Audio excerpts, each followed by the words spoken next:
Assalamualaikum warahmatullahi wabarakatuh. Perkenalkan, nama saya Siti Hadijah SPDI, NIM 1903-103, kelas D PG PAUD Sikip Sabilal Muhtadin, mata kuliah Tumbuh Kembang AUD. Dosen pengumpul Hajah Nur Halidayanti SPD MPD. Saya akan bacakan tugas dari dosen Hajah Nur Halidayanti SPD MPD menurut Kemendikbud nomor 137 tahun 2014. Pendidikan anak usia dini merupakan perorganisasian kompetensi inti, kompetensi dasar, muatan pembelajaran, pengembangan dan beban belajar. Standar tingkat pencapaian perkembangan anak STPPA adalah kriteria minimal tentang kualifikasi perkembangan anak yang mencakup 6 aspek: agama dan moral, fisik, motorik, kognitif, bahasa, sosial, emosional, dan seni. A. Nilai-nilai agama dan moral. Nilai-nilai agama meliputi mengenal agama yang dianut, mengerjakan ibadah, berperilaku jujur, penolong, sopan, hormat, sportif, menjaga kebersihan dan lingkungan, mengetahui hari besar agama dan menghormati toleransi agama orang lain. B. Fisik motorik. Motorik kasar, memiliki kemampuan gerakan tubuh secara terkoordinasi, lentur, seimbang, dan lincah mengikuti aturan. 2. Motorik halus, memiliki kemampuan menggunakan alat untuk mengeksplorasi dan mengekspresikan diri dalam berbagai bentuk. 3.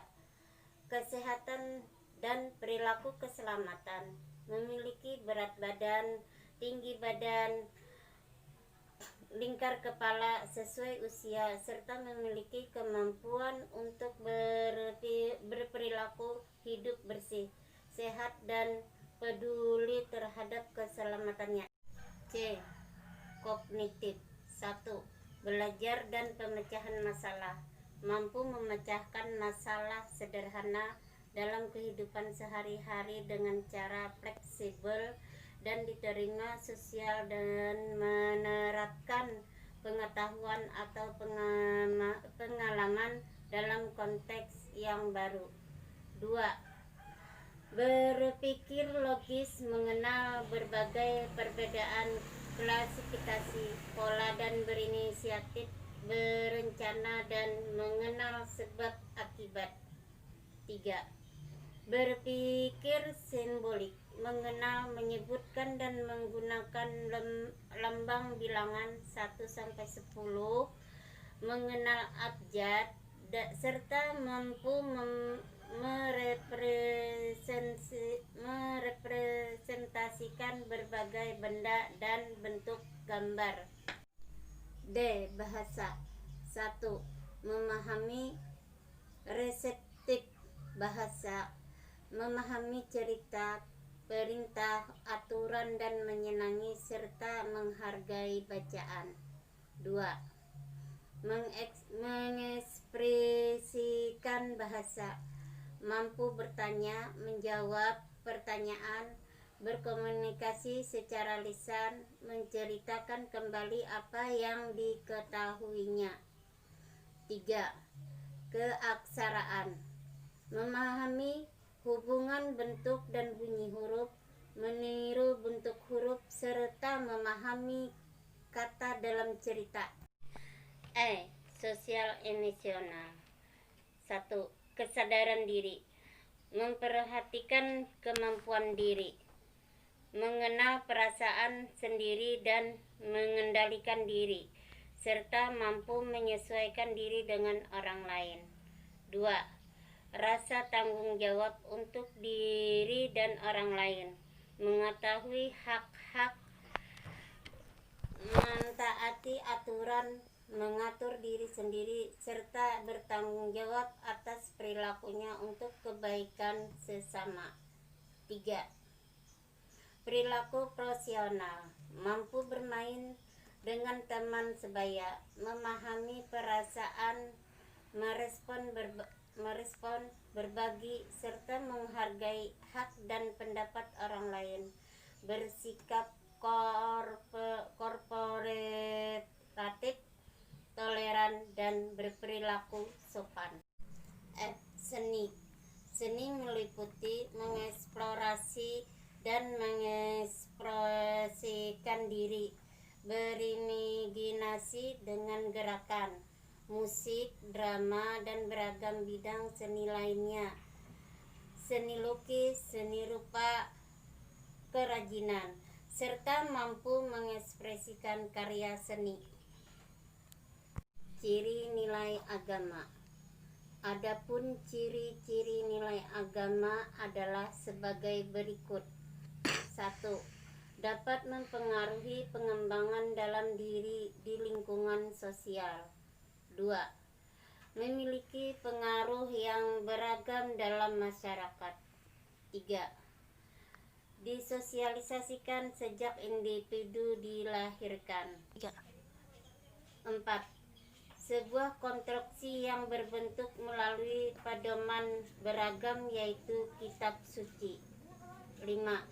Disosialisasikan melalui beberapa macam proses sosial seperti kontak sosial dan interaksi sosial. 6. Saling berkaitan dengan nilai-nilai yang lain sehingga dengan membentuk pola dan sistem dalam masyarakat. 7. Keberadaan mendarah daging. Tujuan pembentukan nilai agama. Adapun tujuan pembentukan nilai-nilai agama dalam masyarakat adalah sebagai berikut. 1.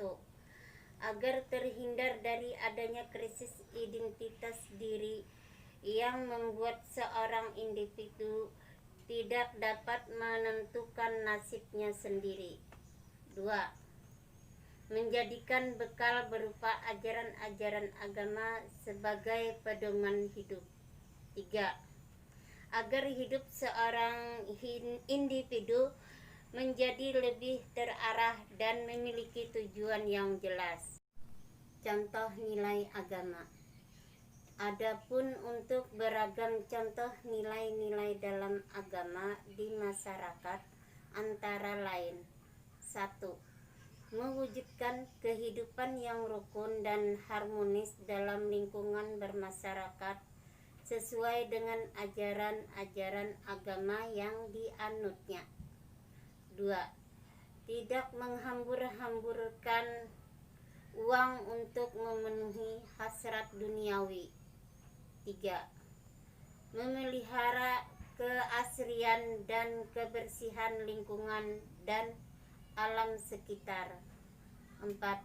Menyantuni anak yatim piatu yang berada di panti asuh di saat sedang memiliki banyak rezeki.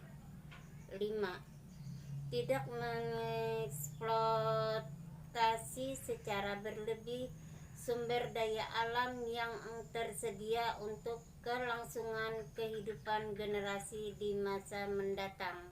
Sekian dan terima kasih.